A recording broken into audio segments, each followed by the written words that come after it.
Oi, tudo bem?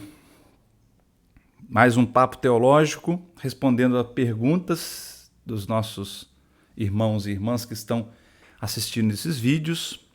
Se você tem alguma pergunta, se você quer contribuir com o nosso quadro aqui, Papo Teológico, você escreve um e-mail para esse endereço que está aí e nós vamos, na medida do possível, responder aqui nesse programa. Se não for possível, ou se não for conveniente responder aqui, eu vou responder pessoalmente a você, por e-mail.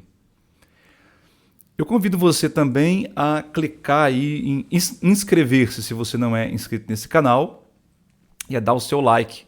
Quando você dá um like no vídeo, você ajuda a evangelizar, porque o Google, o YouTube, vai sugerir esse vídeo. Quanto mais likes ele tiver, mais pessoas vão ver a sugestão do algoritmo do Google.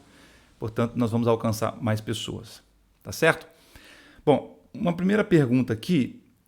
Uma pessoa que há pouco tempo está na igreja, mais atuante, essa pessoa tem ouvido falar muito em alguns vídeos de catecismo da igreja, e ela não sabe bem o que é isso. Ela está confundindo catecismo com catequese. Está pensando, pela pergunta, parece que ela disse, o catecismo, a gente tem que frequentar o catecismo, não entendeu bem qual a diferença entre catecismo e catequese. Pois bem, minha irmã, certamente, se você tem ouvido falar de catecismo da Igreja Católica, você está ouvindo falar de um livro, né, que foi publicado na década de 1990, o Catecismo da Igreja Católica, nosso amarelinho, que sempre tem que estar ao lado da Bíblia na vida do católico, né? Um livro de cabeceira para nós. O Catecismo da Igreja Católica tem essa versão grande aqui e tem uma versão menor. Você pode adquirir e usar não para ler do início ao fim, mas você pode usar para pesquisa segura, porque hoje nas redes, na internet, você vai pesquisar um assunto, o risco de você encontrar coisas de má qualidade, fake news e tudo mais, é grande. Para você saber o que é a doutrina da Igreja Católica, então você pode seguir aqui, ó, no finalzinho do Catecismo da Igreja, você tem o índice analítico, e aí por tema. Então, se você quer saber o tema, por exemplo, o que a igreja diz sobre, sei lá, adolescência, então está aqui quais os números que falam sobre adolescência, né? Você quer o que a igreja fala sobre cremação? Você pesquisa aqui, né? O católico pode ser cremado, não pode? É uma fonte imprescindível de conhecimento para o católico. Né? Então, o católico que quer realmente crescer no conhecimento da sua fé, amadurecer a sua fé, eu mais do que recomendo esse livro. Tenha em casa o Catecismo da Igreja. Tem uma versão para os jovens, em forma de perguntas e respostas, que é o chamado YouCat, né? O Catecismo para a Juventude, em inglês, abreviação, YouCat. Né? Você pode também comprar o YouCat se você preferir, mas esse aqui é o mais completo, que tem um estudo mais aprofundado sobre os temas, eu recomendo, tá certo? Uma segunda pergunta aqui sobre coabitação ou convivência sem o matrimônio. Uma pessoa está dizendo que foi morar junto, decidiu morar junto com o namorado e não se sente em pecado. Sinceramente, não se acha preparada para o matrimônio e não se sente em pecado. E pergunta por que não pode dar catequese. É uma moça que dava catequese e foi morar junto com o namorado, e aí foi dito a ela que ela não pode continuar dando catequese. E ela está se sentindo excluída e tal, e pergunta por que isso e tal. Bom, de fato, minha irmã, se você está morando junto, está tendo convivência sexual com seu namorado, sem estar no matrimônio, você está vivendo uma situação de pecado, porque para nós católicos, união sexual com a bênção de Deus é no matrimônio. E ela está bem confusa, porque ela diz assim, me disseram, olha só, ela disse que parou de ter relações com o namorado, mesmo morando junto, quando ela descobriu que não pode comungar se estiver em pecado. Então ela e o namorado combinaram de não ter mais relações, embora moram juntos, se confessaram para voltar a comungar. Mas alguém disse a ela o seguinte: não, é pecado você morar junto e não ter relação. Você está negando para o seu marido o sexo. Fez uma orientação toda atrapalhada, né? Essa orientação, que você está morando junto, você não pode negar o sexo, não, negar uma vida sexual ativa com seu esposo, isso vale para quem está casado na igreja. Como vocês não são casados na igreja, a decisão anterior, certíssima. Se vocês querem estar em comunhão com a igreja, poder comungar, poder confessar, poder servir, por exemplo, dando catequese, você tem que estar em estado de graça. Portanto, se você estiver tendo relações sexuais fora do matrimônio, não está em estado de graça. Certo? Então, sua decisão anterior estava certa. Aí, nesse caso, tem um problema pastoral. Por quê? Você pode estar morando com ele, se confessou, não está tendo relações mais com ele, está em estado de graça. Porém, a comunidade não sabe disso. E nem precisa saber. A comunidade não pode se meter na sua vida, né? Então, o fato de vocês morarem juntos certamente vai induzir ao erro outras pessoas. Outras pessoas vão dizer, ali, tá vendo? Eles já moram juntos e deduzem. Eles estão tendo vida de marido e mulher, estão tendo convivência sexual, e o padre autorizou que ela fosse catequista. Então quer dizer que não é pecado morar junto, não é pecado ter sexo antes do casamento. Então pode induzir ao erro. É o que nós chamamos de escândalos, em grego, pedra de tropeço para o irmão. Ser escândalo quer dizer isso, né? Dar escândalo, teologicamente, não quer dizer sair gritando pela rua, não é isso. Dar escândalo, ser escândalo, quer dizer você ser ocasião de queda para o irmão. Alguém que não sabe, que não conhece a doutrina, vendo o seu exemplo, vai ser induzido ao erro, certo? Então, qual a orientação para o seu caso? O certo é, não corra para casar, tá certo? Os jovens, principalmente bem jovens, querem regularizar a vida, querem ter relações sexuais, querem regularizar a vida para poder comungar, para poder atuar na igreja, e por isso, às vezes, recebem conselhos assim, tem que casar logo, casa logo, para você poder comungar, você está vivendo em pecado. Só que é uma irresponsabilidade dar esse tipo de orientação. Porque o casamento, o matrimônio, não pode ser, desculpa a expressão, um tapa-buraco. Você não pode buscar o sacramento do matrimônio só para não viver em estado de pecado. É muito mais do que isso. O matrimônio é uma vocação. Você precisa discernir se a sua vocação é essa. Se essa pessoa com quem você está no momento, se tem condições de você partilhar a vida com ela até que a morte o separe. Se é com essa pessoa mesmo que você quer constituir uma família, ter filhos. Certo? Então, o matrimônio não pode ser buscado só como antídoto para o pecado. Ele é mais do que isso. É claro que também você não vai ficar eternamente discernindo, você está morando há anos com essa pessoa e deixar de buscar o sacramento do matrimônio também é um equívoco. Se você tem segurança de que você vai continuar com essa pessoa, né, tem pelo menos 50%, vamos lá, de chance de dar certo a relação, então você deve buscar regularizar essa situação casando-se na igreja, procurando o sacramento do matrimônio, né? Mas se a maior chance que tem é de dar errado, então é sinal de que não deve buscar o casamento, não deve se casar na igreja. Ok? Veja o que diz o Papa Francisco na exortação apostólica Amoris Laetitia, Alegria do Amor.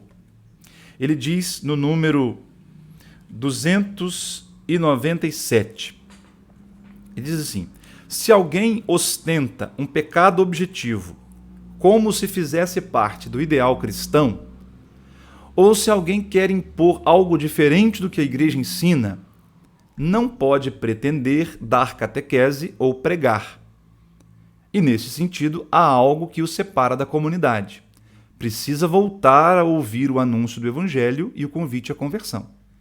Mas mesmo para esta pessoa, pode haver alguma maneira de participar na vida da comunidade, quer em tarefas sociais, quer em reuniões de oração, quer na forma que ele possa sugerir a sua própria iniciativa discernida juntamente com o pastor. Papa Francisco está dizendo aqui, então, que uma pessoa que viva num estado objetivo de pecado, em desacordo com o que a igreja ensina, não pode dar catequese e não pode ser ministro extraordinário, né? Não pode ser ministro da palavra, presidir celebrações, e não pode ser ministro extraordinário da distribuição da comunhão, uma vez que não pode também comungar, né? Então, essa é a orientação da igreja. Se você vive numa situação irregular, você vive não no matrimônio, ou porque foi morar junto com alguém, não quis se casar ainda no matrimônio, né, no religioso, ou se você vive numa nova união conjugal depois de um divórcio, está numa situação de pecado, em princípio, para evitar o escândalos, para evitar de ser pedra de tropeço para o irmão, você pode atuar, pode fazer leituras nas celebrações, pode coordenar pastorais, pode estar presente, ser agente de pastoral, várias coisas na comunidade. Mas o Papa está dizendo aqui, não pode dar catequese e não pode pregar. Em decorrência disso, não pode também distribuir a comunhão, já que não pode comungar, né? Por quê? Senão você induziria ao erro os outros. Ah lá, tá vendo? Ele vive uma situação irregular e está desempenhando o ministério. Então, por que eu não posso também? Por que eu vou casar? Não estou com vontade de casar, então eu vou continuar vivendo nessa situação que deixou de ser pecado. Muita gente acha que a doutrina da igreja mudou, que agora não é pecado mais. Querido, uma coisa foi pecado 1000 anos atrás, continua sendo pecado hoje e vai continuar sendo pecado daqui a 1000 anos. A doutrina não muda. O dogma evolui. Há um desenvolvimento na forma de compreender a doutrina. Mas a doutrina da igreja em si não muda. O que está na revelação não muda. Em alguns casos, diz o Papa Francisco aqui na Amoris Laetitia, em alguns casos, quando a pessoa não teve culpa, ela foi vítima, por exemplo, de uma situação, ela foi abandonada pelo marido, e se essa pessoa já tentou viver em castidade, já tentou a declaração de nulidade, tentou todas as opções, não conseguiu viver, né, o celibato, viver a castidade, essa pessoa pode começar um processo de acompanhamento com um pároco, com um padre, um sacerdote, para fazer um discernimento, para ver, tendo a sua consciência bem formada, para ver se há ou não ainda uma situação de pecado. Pode acontecer, diz o Papa, que em determinadas situações, mas são raras, fica bem claro aqui, são exceções. Pode acontecer que a pessoa chegue à conclusão, acompanhada por um padre, olha, eu vou confessar e eu vou comungar. Mas isso tem que ser no acompanhamento. As pessoas não podem querer uma resposta pode ou não pode. Chegar para o padre, falar, padre, eu estou nessa situação aqui, eu não vivo com meu marido, eu vivo com outra pessoa, então eu convivo com alguém que não somos casados na igreja. Posso comungar? Pode, não pode. Se um padre dá a resposta pode ou não pode, o padre também está errado. O Papa Francisco diz claramente aqui, o papel do pastor não é substituir a consciência do fiel, é formar a consciência do fiel. Então, se algum padre está dizendo por aí, não, agora o Papa Francisco liberou, você pode comungar, não, você pode ser ministro, é mentira. O Papa Francisco não disse isso. Não deturpem o que o Papa Francisco disse aqui, certo? Mas, enfim, o Papa Francisco diz claramente também, não se trata de excluir ninguém da igreja. A igreja não exclui ninguém. Se você vive numa situação irregular no matrimônio, não é casado, mas vive com alguém sexualmente, você é bem-vindo na igreja, meu irmão. Você pode fazer comunhão espiritual, você pode servir em várias pastorais, movimentos, fazer parte de conselhos. Só tem algumas coisas que você não pode, que é dar catequese e ser ministro extraordinário. O resto, você pode. Na dúvida, procure o padre e faça um acompanhamento, uma direção espiritual para entrar em discernimento. Ok? Muito bem. Uma outra pessoa nos pergunta aqui, afinal, existem pecados grandes e pecados pequenos? Porque, de fato, virou moda dizer assim, eu sei que não existe pecadinho e pecadão, eu sei que não existe pecado pequeno e pecado grande, tudo é pecado. Quem disse isso? Eu fico me perguntando onde é que essas pessoas leram isso, porque essa não é a doutrina da igreja. A doutrina católica, se você estudar o catecismo, você vai ver isso, né? Existe sim uma graduação do pecado, claro que existe. Pecados graves e pecados menos graves, pecados mortais, pecados veniais. Eu não sei quem inventou isso, quem que anda dizendo isso, né? Essa não é a doutrina católica. Isso pode ser a doutrina de outra denominação. Católica, não. Então existe sim pecados grandes, pecados menores, pecados mais graves, pecados menos graves, né? Primeiro você tem que considerar a matéria em questão, né? Se você está lidando, por exemplo, com a vida, se o aborto é pecado ou não, aí a matéria é gravíssima, certo? Então a matéria... Agora, se você está falando de uma fofoca, a matéria é bem menos grave, claro. Você não pode dizer que um aborto ou um homicídio é tão grave quanto cometer uma fofoca, né? Então, a matéria é mais grave, provoca um dano maior ou um dano menor. Também você tem que levar em conta a intenção da pessoa. A pessoa tinha total consciência do que estava fazendo? Uma coisa é alguém com a mentalidade abortista que acha que é normal abortar. Outra coisa é uma mulher que está numa situação, né, completamente abandonada, não tem a menor condição de ter um filho e comete, né, a tristeza de decidir por um aborto. Mas é fruto de muita dor. Ou uma pessoa que foi violentada, foi estuprada. É pecado, mas a gravidade é menor nesse caso. Claro que é. Ou então uma pessoa que desconhece a doutrina católica. Apesar que é bem difícil hoje em dia, né? Mas é possível ainda. Alguém que não conhece, não sabia, né? Antigamente era comum. Muitas pessoas se confessam hoje dizendo: eu 30, 40 anos atrás eu pratiquei um aborto, eu não sabia que era pecado. Porque naquela época não se falava tanto, não havia tanta educação sexual, não havia mídia para falar isso. Bom, então é claro que para esse caso, esse pecado é menos grave, apesar de ser um pecado mortal, objetivo, mas é menos grave, né? Depende do grau de consciência que você tem de que aquilo é pecado, e depende, enfim, se é parte dos 10 mandamentos ou não, né? Está revelado nos 10 mandamentos? É um dos 7 pecados capitais? Isso agrava muito a situação, né? E principalmente, se foi premeditado, se você teve tempo de pensar antes e decidir livremente, vou ou não vou fazer. Se você teve tempo, sabendo que aquilo é pecado, e decidiu, escolheu fazer, é um pecado mortal. Agora, se você cometeu um pecado por impulso, por exemplo, fiz uma fofoquinha, ou xinguei, ou então fiz uma mentirinha, logo depois eu me arrependi. Acabei de fazer e me arrependi. Para que eu fui fazer? Quer dizer, foi no impulso. Então isso diminui a gravidade. Tem várias coisas que podem diminuir a gravidade ou aumentar a gravidade.